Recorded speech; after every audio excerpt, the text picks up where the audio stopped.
Kristen Ferullo is the co-founder of Partners in Purpose, an organization focused on curating accurate and timely resources for military and veteran families.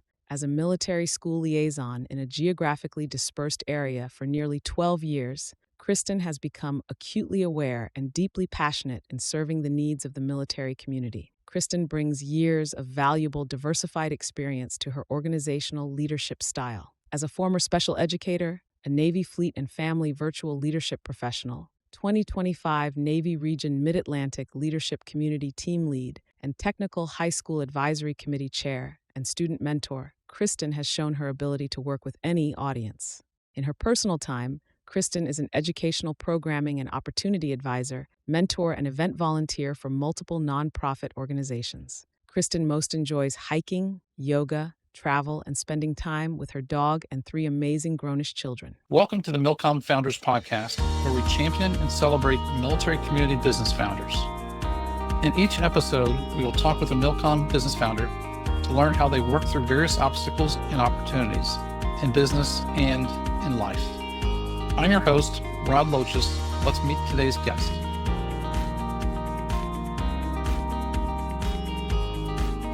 Welcome, everyone. On today's episode of the MilCom Founders Podcast, we'll meet Kristen Ferullo, whose organization, Partners in Purpose, offers a scholarship database for military families curated from hundreds of websites, branch-specific resources, and over 40 popular scholarship search engines. Did not even know there were that many. Good afternoon. I'd like to welcome everyone to the MilCom Founders Podcast. I'm your host, Rod Loches. On today's MilCom Founders Podcast, we get to champion and celebrate Kristen Ferullo, whose organization, Partners in Purpose, is helping military families navigate the scholarship landscape. Thanks for joining us today, Kristen. Okay, let's get her in here. Kristen. Hello. How are you? Hey, we so appreciate your being here today. Thank you so much. Thank you. Thank you for having me. All right. Hey, Kristen Ferullo, thank you for joining us on the podcast today. I'm looking forward to learning more about Partners in Purpose and, equally importantly, what makes you tick. So welcome to the show, and just tell us a little bit about yourself, Kristen. Thank you for having me, Rod. It's great. I always love the opportunity to share about the work that we're doing. I am Kristen Ferullo. I have been a military school liaison for the last 11 and a half years. I am not military connected, so, not a spouse, not a veteran, none of that. I just had the opportunity to work and support military families, and I took it. And I can't uncheck that box, and I can't unsee and unhear what I have in the last 11 plus years. And I'm just motivated to help. So That's tell me where about we that. are. Well, thank you. And thank you for your kind insights regarding the military community. But it sounds like you are military connected because you've been working with the military for 11 plus years. Yes. Pretty cool. Mhm. How did you get into this role? And tell me a little bit more about this role that you're currently in with. So I happened into this role. I'm a special educator. I was a special educator prior to doing this. And that was simply motivated by my own son, who had some learning disabilities, and I wanted to be able to advocate for him effectively. And a school liaison is probably one of the most valuable and underutilized roles that we have in the military support structure. There is a school liaison at every major installation around the world, and that is covering all branches. We are there for educational support to help with the PCS process. So you're saying that the school liaisons, is that universities, high schools, all the above? So we're there to help military families navigate the K-12 or the pre-K through 12 educational process. The average military student moves 6 to 9 times within Wow. their educational career. And that creates a lot of upheaval. It creates a lot of confusion, making sure they graduate on time and whatnot. We help with homeschool navigation, special education navigation, community partnerships, being that bridge to help the command and the educational system and the community all work together. So it's a very big and varied job, but I love it. Very cool. So you did that for the past 11, 12 years.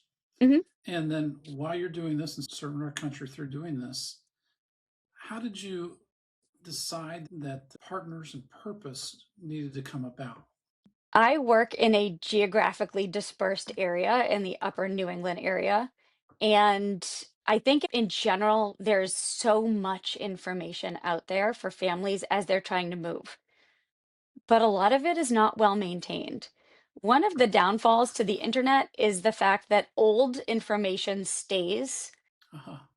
right at the top of the Google search. Mhm. And so people are constantly finding outdated information. They're constantly finding misinformation, or I really just find that my hope is that we can curate resources for families so they don't have to spend hours and hours searching the internet for information that they need. Mhm. It's hard enough picking up your whole family and moving on a whim all the time, but we shouldn't have it be any harder for them.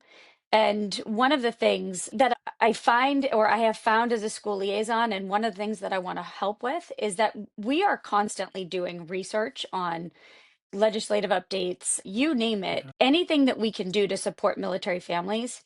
So I also want this to be something that helps support the school liaisons so they have less Yeah. time spent doing research and more time being able to engage with families. Wow. So you obviously came up with the idea of Partners in Purpose from what you do on a professional day-to-day basis for the Department of War.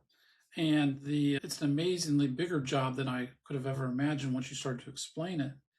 Mhm. But I think with Partners in Purpose, when did the idea come about to start this, Kristen? A couple of years ago, the idea Uh-huh. came about. I was lucky enough to write the first ever grant between AmeriCorps and the Department of Defense, now the Department of War. And so I had an amazing AmeriCorps Vista that worked with me for 2 years. Her name is Emily Williams. And it's amazing what you can do when you focus on one thing. It's Really? amazing what can come when you just cut the red tape and you just lean in and really try to solve the problem. So I had these big pie in the sky visions of things that I wanted to do. And that very first one was the scholarship database. And we were able to make it happen. And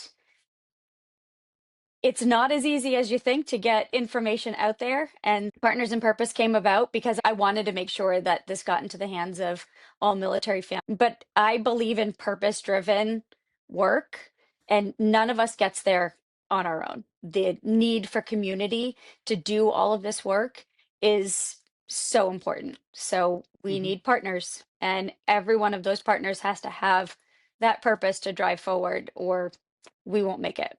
Yeah, yeah. So the idea came about a couple years ago. Mhm. And then when did you decide to act on it? We all have ideas, but oftentimes there's a spark. Okay, well, I've got the idea. What made you act on that idea? That's kind of a challenging question. I'm not good with the status quo.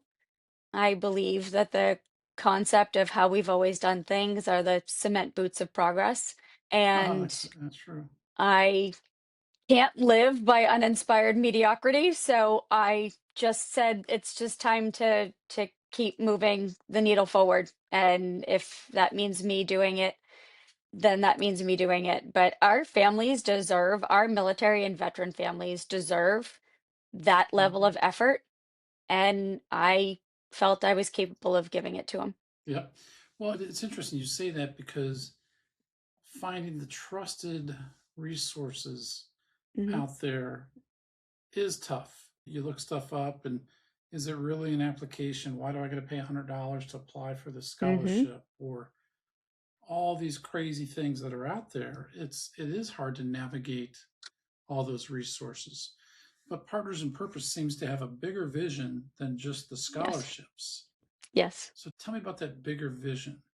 My eventual goal is to be a one-stop shop for military and veteran families to connect with other organizations that are doing the work, but also to find that information in a simpler format to answer the questions that they have. It's a labyrinth out there. I don't know how much time you spend searching for things, but it is a down the hole Yes. get lost labyrinth of information. And I really just am hoping to simplify a lot of that just through links, through linking the trusted organizations and making sure that the information is accurate. I don't need to know everything about everything. I just need to know where to point people to find the correct information. And that's The what I do trusted all day. information, yes. And it's important, you're dealing with a special education issue, you're dealing with an educational issues. These are huge quality of life questions that families are facing. Most families decide where they're going to live based on the educational framework if they have students, if they have children of that age. Yeah. It's incredibly important. Spouse employment is another huge topic. Well, let's make sure that they have all of the information in a way they can find it so that they can effectively gain that employment when they move to their next duty station. So there's just lots of information out there, and I think some of it just gets lost in good intention. Hmm. So, what's the what's the end game? What does success look like for partners in purpose, Kristen? Every day is a success. There you go. Every Yeah. day that I can have a positive impact on a military family, just one family, that's a Uh huh. success. So Awesome. I will Very. figure the rest of the business part out later, but Uh huh. that's what drives me. I was an educator, so I've never been in anything for the money, apparently. So Hmm. I really am much more focused on the work. The rest of it will come. Very. What I love is you're really building this really out of love and commitment to serve. You know, love and Hmm. serve a community that you've become close to, which is the military community, and you're literally building this plane as it's flying. It sounds like. Yes. Yeah. So when I did you am the get the mechanic, the engineer, that? the pilot, Yeah, the flight the pilot. attendant, all of it. That's awesome. And so when did the site go live? It went live October 2024. Um, Okay. that was website version number one, website version number two, and I am not IT savvy, but Yeah. I'm learning every day. So website two went live mid-October. Uh-huh. And Wow. so it's just it's every day it's an evolution, and it's learning and it's development, and it is way out of my comfort zone, and I'm getting comfortable with that. So yeah, it's just really pushing it forward however I have to. So the Yeah. first year, though, I think we kind of tried it out. Is this really going to work? Is this really going to be beneficial? And nearly 13,000 views, 11,000 of those, roughly 10,000 unique visits. That to me says that we are having an impact. The things that I hear from families saying that they have received scholarships, that they didn't know existed, that's a huge factor in why I'm doing this. The other motivation is that I had to take out a student loan for it's my second master's for special ed, and that was the first student Hmm. loan I had taken out.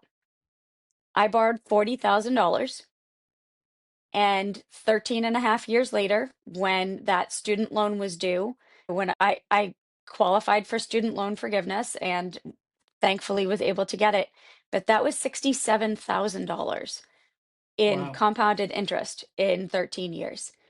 You don't get Hmm. out of that. And I've made payment. I've been paying on it. So Yeah. I don't think that I knew enough when I took out that loan what that was going to look like. And I don't think that other families maybe do either. And we are putting our kids and our families under a tremendous amount of debt for Yeah. college education. So, Yeah. And so what about we'll come back to Miami of Ohio in a second. But what about the whole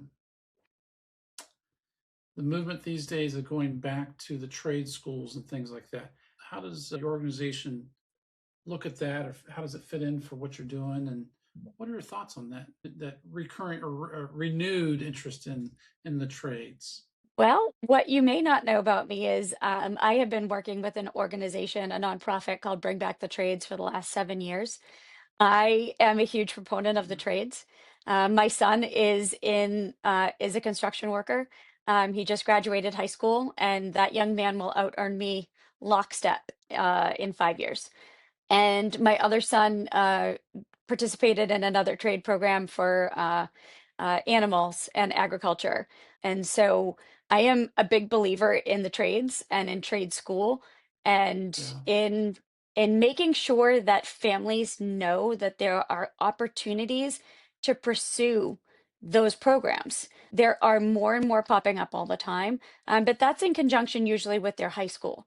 So just making sure that families understand that that is an option and it's not a bad option. I think I grew up in that generation of you have to go to college, you have to go to college Yes. and Yep. and I did. But none of the three of my children have gone to college and they are incredibly intelligent and successful and good human beings, which is far more important. So, yes, I'm a big believer in the CTE world, and I hope to be able to put more of that out, more of that information out as well, so that people Yeah. know where to find the information for those programs, apprenticeships, internships, etc. There's a huge amount of information to find out about that, and there's a lot of legislative changes too. That's right. Yeah, both my daughters are, well, one's married and one's getting married. One's married to a HVAC technician who's doing very Hmm. well, works for veteran affairs down in Norfolk area. And then Sarah, she's a veterinarian, or will be in a month or two. And her soon-to-be husband Andrew over in Scotland is a machinist, and he makes blades for these for the Rolls-Royce jet engines, Oh, and wow. such a technical thing. And he told me the story that he went to university for about a year, and he's like, he came home and told his parents, "I'm not going back." He says, Mm. isn't for me, 10 years ago. And he's done very well for himself. And it's a new world out there today with AI. Yeah, We've got to rethink our education for our children and our country and our world. What does absolutely. education really provide for us? And so it's pretty cool that you're doing that, and building the your solution to help these families figure that out. I mean, my gosh, uh, where might it stop? Meaning, when you think about it, there's so many ways to help these men and women figure out the options, the opportunities, the better financing arrangements, the going to community college versus full 4 year school. And Right. there's a lot of equations, and who's that trusted partner, the trusted voice. And I'm sure there's lots of higher ed consultants you could probably turn to find out which one's Mhm. right for my kid. But again, it comes down to trust. Who do you trust to figure that piece out, It or the comes down trades to for? trust, but it also comes down to money. Mm-hmm. So you're going to hire somebody. You're going to pay, I don't know what they pay, and I'm sure they are worth their everything. I have a great respect for anyone that specializes. I, but that's not necessary. Mm-hmm. If you can find the information and have some of that yourself, why are we going to make military families pay for more questions, for more support? If I had to pick up and move my kids every couple of years, I wouldn't know whether I was coming or going. I Right. would not. I Yeah. have moved high school seniors through their 13th move. I've seen all sorts of things.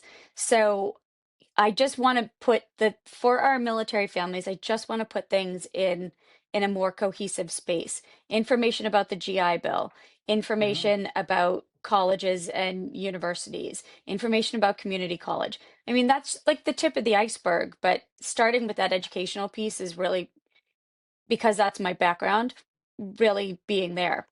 Mm-hmm. But if we're going to start talking about charging them more money, and then these are families that are already facing food insecurity, Right. we're just backing them up step after step after step. It's Mm-hmm. not fair. Yep. Absolutely. Well, so how did you end up at Miami University? How did you end up going to school in Miami? my alma mater Um, as well. I don't know. I honestly, a friend of mine was going there, Uh-huh. and I had gone to UMass Boston for a full semester, and then the second semester I took one class, and I just said, "This arrangement is not for me." And I went and worked and figured out exactly where I wanted to be. And then, my a friend of mine was going there, and I was like, "Okay, maybe I'll try that." Uh-huh. Really a complete whim, but it actually all started with my brother was in college already, and my father at the time we were in the process of we owned a restaurant. So Ah. he forgot to send in my financial aid paperwork. And when it came down to it, I couldn't go to the school that I was originally accepted to in the program that I was accepted to because we couldn't afford it. Mm-hmm. So everything happens for a reason, and I ended up at Miami. I did my undergrad there in athletic training and my master's in exercise health science as the GA for the sports medicine department. Okay. And that's where you met my friend Doug Ross, Dr. I Ross. did.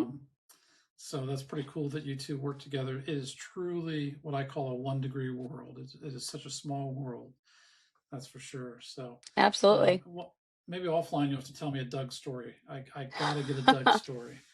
So Okay, I mean, I told you about the barn when he cracked his head as in 8th grade, but so many different things. So that's for sure.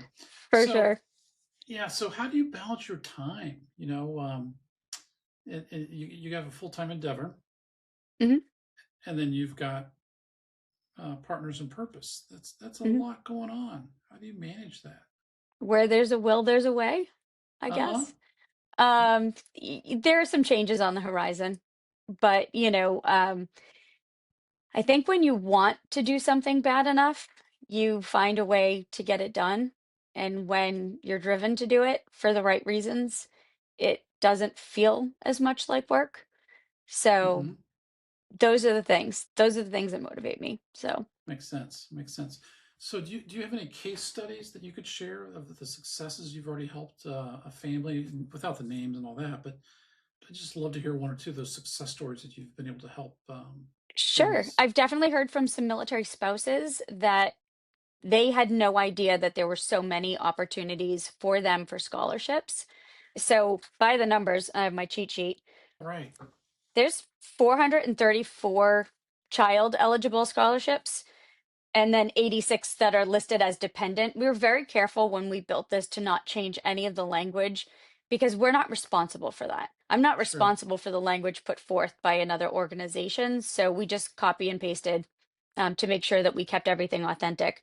But there are Yeah. 226 spouse eligible scholarships. And again, there's 26 that are, sorry, 86 that are listed as a dependent, which then includes the spouse. So they had no idea that there were so many scholarships available. We Yeah. had a dad reach out to us this summer, and he thought he and his son were just sunk trying to get some more scholarship money from, to get his son to school this fall. And he said to me, I my son was able to get two scholarships late in the game in the summertime Wow. for $5,500 combined. Uh huh. And $5,500 is a lot of money. It's a So difference maker. Yeah. it really is. So one of the reasons that we created this, I don't know if you had done much, a lot of scholarship searching for your kids or with your kids, but in that labyrinth, we have figured out that it took about 13 clicks into each scholarship to see Wow. if you even qualified to apply. And so on the database, everything is right there. So you'll be able to see right there, would you qualify for this one or not? And you can search and sort the whole database. It's in its very infant stages, and my goal within this year is to have it rebuilt into a different format that's a little bit easier to use. Mm-hmm. Um, but knowing that you can say, I'm in the Army, I am a spouse, I am looking for scholarships that close by April, whatever it is, they're all in there. So Yeah. Well, yeah, Kristen, what I it's really appreciate about one of the things you're doing is that I really respect is you didn't wait and pontificate. You went out and started experimenting and doing, and Hmm.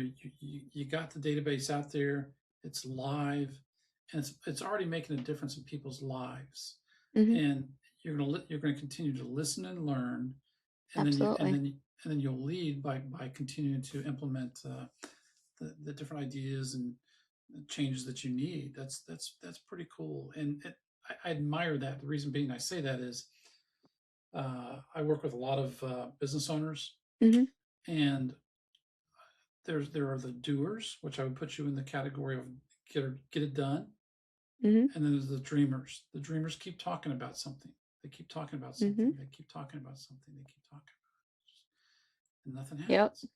But you're out there doing it. You're making it happen. You're listening and learning with your early clients and prospects and people you help, and you're going to continue to learn and grow. And that is that's a big step. That's an amazing step. So at Miami, you were in athletic training. Did you play Mhm. sports? What drew you to athletic training and that part of the world, that part of your professional life? I'm a hands-on learner, so my learning style is to learn by doing. I Okay. don't just, if I sit there and someone tells me, or I have to experience my education. So I'm an experiential learner. Hence is my son who's in construction. He's a hands-on learner. Uh-huh. So doing that was great. So I love science, and I love the human body in terms of science, and I've owned my own personal training company at one point. So, I found it easy to learn in that athletic training field so that I could, Uh-huh. because I put my hands on everything every day. And so Yeah. it was just a great way for me to learn. I really like science. Again, it's about helping people and about, bringing people to their best and challenging the status quo and challenging athletes. I also Mm-hmm. really like to work with motivated people, and Division 1 athletes tend to be pretty motivated people, so sometimes too motivated. We had to Yeah. slow them down a bit, but I just really enjoyed it. I didn't really play a lot of sports, but I love watching sports. Uh-huh. So, it all just kind of made sense. Yeah. And I love it. It's still a field that I love. So with all this that you've done, how important is the concept of leadership and building this and making this happen? What are your insights on that so far? So, it's almost like you have known me all these years, but you haven't. At age 17, I began working with a student leadership training program, and I have been, over 20 years, I worked within that program. I'm looking at your LinkedIn. That's why I'm looking over here. I, leadership to me is everything. Communication to me is everything. How we communicate with one another, how we listen to one another, how we engage and meaningful ways, and how we problem solve, and how we have to see things not just through our lens. We have to step back and look at things from other people's perspective. And if we don't know what that is, you have to actually be brave enough to ask. Um, Yeah. and so I leadership is everything to me. I It's everything. It's the cornerstone of everything that I do. My very first day with Emily, I said to her, I said, I have a question for you. And she said, what? I Uh-huh. said, what's your why? And she said, what? And I said, what's your why? Why are you here? I Uh-huh. can't know anything about you if I don't know what drives you, if I don't know why you're motivated. And that is a question that I have asked myself every day since I was about 16. Why am I doing what I'm doing? Why does it Mm-hmm. matter? Why is it important to me? And if I can't Wow. answer that, then I am not in the right place. Yeah, and who's Emily? Emily was my Vista that worked with me. Um, Oh, okay. Okay, but with Yep. But uh everything I've done for America. for years and years and years before that is about my why. It's, That's really cool. Even before Simon Sinek said that, right? Yep. That's really cool. So the we only have about 10 more minutes, but this is Mhm. really an interesting thread. The so I see it on your on the thing now, leadership trainer for the student leadership training program. Is that the Mhm. organization that you're talking about? It was, yes. It's Uh-huh. not any longer. My mentor, Jim Fitzgerald, who I'm still in contact with after all these years, there's only so many years that one can do all of the things. It was a very Yeah. demanding program. So it's no longer no longer something that we do, but it Okay. was probably the most challenging and growth invoking experience I've ever had. Yeah. I am who I am largely because of him. That's amazing. It's interesting, Kristen, because to me, in the day of AI, leadership is everything. Hmm. Period. Because Yes. building that trust, that integrity, that communication, that earned right to coach and even cajole somebody to success is Hmm. an earned right. Knowledge does not give you that right or that privilege. No. It is having and when I've seen our clients succeed the most, and we're so oversimplified, we provide financial leadership, or other people might call it CFO type services, but we do it in a team Hmm. approach, and we believe the difference is the leadership. And Hmm. can what I ask people now is, I don't care how smart you are. I ask, can you teach? Can you coach? Can Hmm. you counsel? Can you challenge our clients? If Hmm. you can, then you can lead our clients who are so wonderful and beautiful people. That's the difference maker, in my opinion, is how do Hmm. we lead ourselves? Yep. And, my journey with military, 8 years reserve, a long time ago, jumped out of planes and other things way back in the day. My grandfather, who wore that uniform, my other grandfather pinned my bars on me. But after 8 years in the reserves, I pretty much forgot about being a veteran. Until 8 years Hmm. ago, I went and taught a group of veterans. And Kristen, I felt like I'd come home. I felt like I was surrounded by Really. people that I was like, these men and women are fantastic. Their heart, their grit. I just earlier just earlier today we interviewed a gentleman, wonderful young man. He's a Purple Heart recipient because of his Mm. courage, and he still has that courage and grit today. And he's still leading a life of love and service, and you just admire these men and women.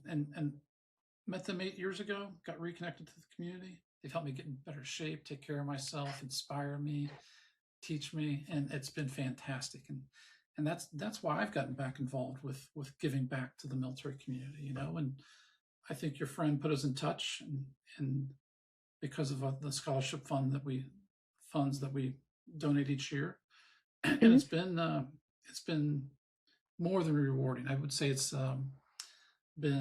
become part of my purpose. So I think it's really cool, Kristen, that you learned very early on about leadership, how important that is, Hmm. and you very quickly realized that you're an educator. That what was it called, McGuffey Hall? Was that it? McGuffey Readers, something like that, back at Miami. Oh, um, I don't yeah. know. I started out in Nothing looks the education, same but there is all I know. no, that's right, that's right. I went back, and well, freshman year, I went. They put me out with some teachers, to observe Hmm. teachers back in high school because I was going to be a teacher.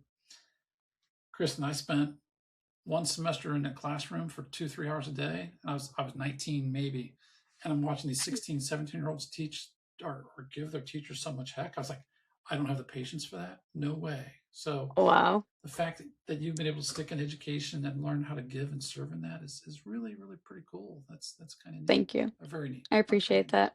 absolutely. So what's next for you? What's I mean, you're building this. Let me ask this: how can we help you and your organization go and grow? What do you need? What is I need to be truthfully, and I it's a hard thing to say. I need to be able to make this my full-time job, and that's what my goal is. okay? I know that I am capable of I love what I do as a school liaison. but I have no upward growth in that space. And I am I've got too much to give Hmm. to stay in one place for longer.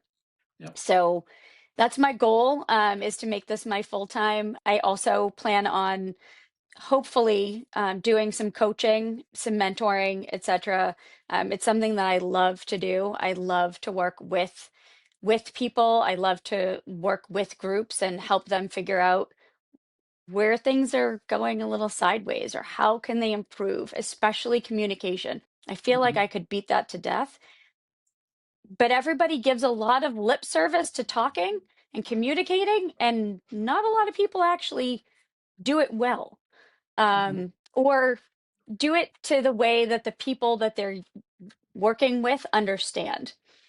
So Yeah. every time I have a new CO or XO, someone that I'm working with all of the time, in my very first meeting with them, and they're always kind of shocked about it, I say, "What is your communication style?"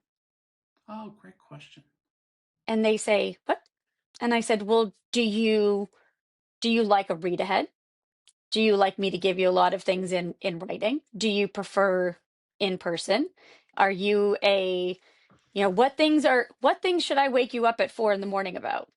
Uh-huh. If anything, what do you see as important? What do you see as, green light, as yellow light, red light? What do you see as your top priorities?" Yeah. And learning how people receive information is critical to actually effectively communicating with them.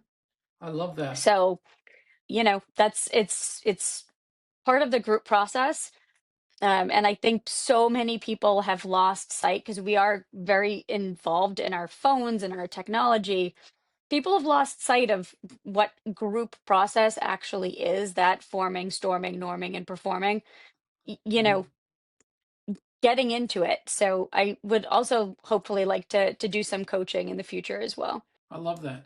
It's funny because years ago when I was going through some personal challenges, let's say, I tried to figure out what's important to me, and I came up with Hmm. this thing I call the 7 L's of life. And listening is one of those L's of life. Hmm. And learning how to be a good listener is one of the keys to learning how to love others and love yourself and be there. It's a key. Uh, it's just key. It's key to life and love and learning and everything. So it's very very I agree. insightful. That's for sure. I, I I'm agree. kind of Dr. Doug Ross, the guy that you knew through Miami many years ago. Um, he, gosh, my brain's going 10 different ways. He's a great guy. I'll leave that story alone. It's a fun story, nice story, but in the honor of time, I know your time is valuable. I got to wrap up here in the next few minutes. But so tell me, how do we support your organization? How do we get in touch with you after you answer one other question? What are some other resources or ideas to help people build their leadership and listening and communication skills that you would recommend people think about or I think that we a lot of times listen to respond. We're listening, waiting essentially for our turn to talk instead of actually listening, or we're listening and we're distracted while we're listening. And that has a huge factor in whether or not the other person feels heard. So if you are listening, but you're looking down at your phone, but you say, "I'm listening," I, as the person speaking, don't actually feel that you're hearing me. yeah. So there are minor adjustments, I think, to behavior in how we go about things. Uh-huh. Being intentional with what we're doing. But the other thing is sometimes we need to pause and not react, but take in the information. It's okay to say to someone, "I'm not quite sure how to respond. right now, but I would like to take a few minutes to think about the points that you brought up Mhm. and come back to it instead of, just jumping to a conclusion or jumping to an emotion. Sometimes we have to sit with our feelings and sit with our thoughts and Yeah. then provide someone with a reaction. So I think it's a it's great idea. sometimes it's not personal. But you have to step back long enough to see that, like, everything that happens to you isn't about you. Oh, come on. It isn't. The They're right. I I think it'd be interesting when you're ready for it to have a conversation with you about leadership through listening and communicating. And what I mean by that is I'd like to discuss with you what might a class for my team cost me to pay you to teach that class, because I think it's so critical to our success and to our clients' success. Mm, Because it goes way beyond the numbers. It is that listening, that counseling, that challenging that's earned over time. So it is. you let me know when you're ready for that conversation and just reach out to me, Kristen. That's for I sure. would love to. Yeah, Thank you. absolutely. Any other final thoughts before we wrap up here? I am grateful to our men and women. I'm grateful to the families. Every time I have the opportunity to speak to our service members, I tell them,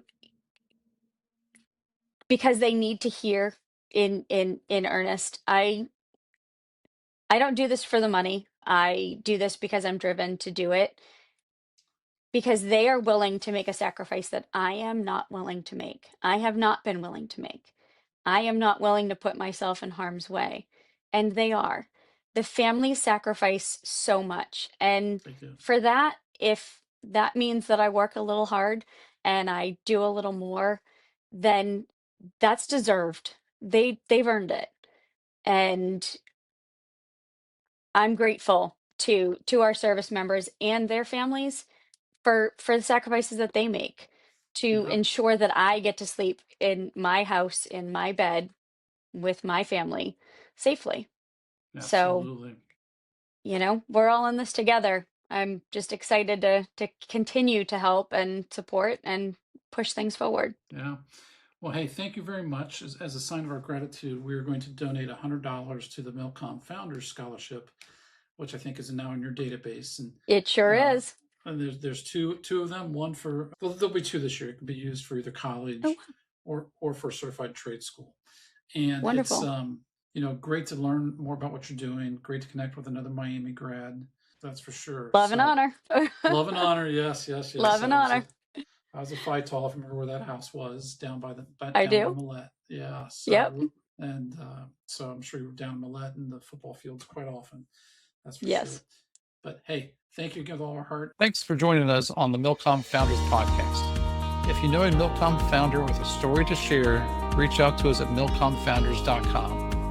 For each guest on our show, One Degree Financial donates $100 to the Dick Wojcik Veteran Entrepreneur Scholarship Fund, supporting education for children of a MilCom business owner. Stay ready.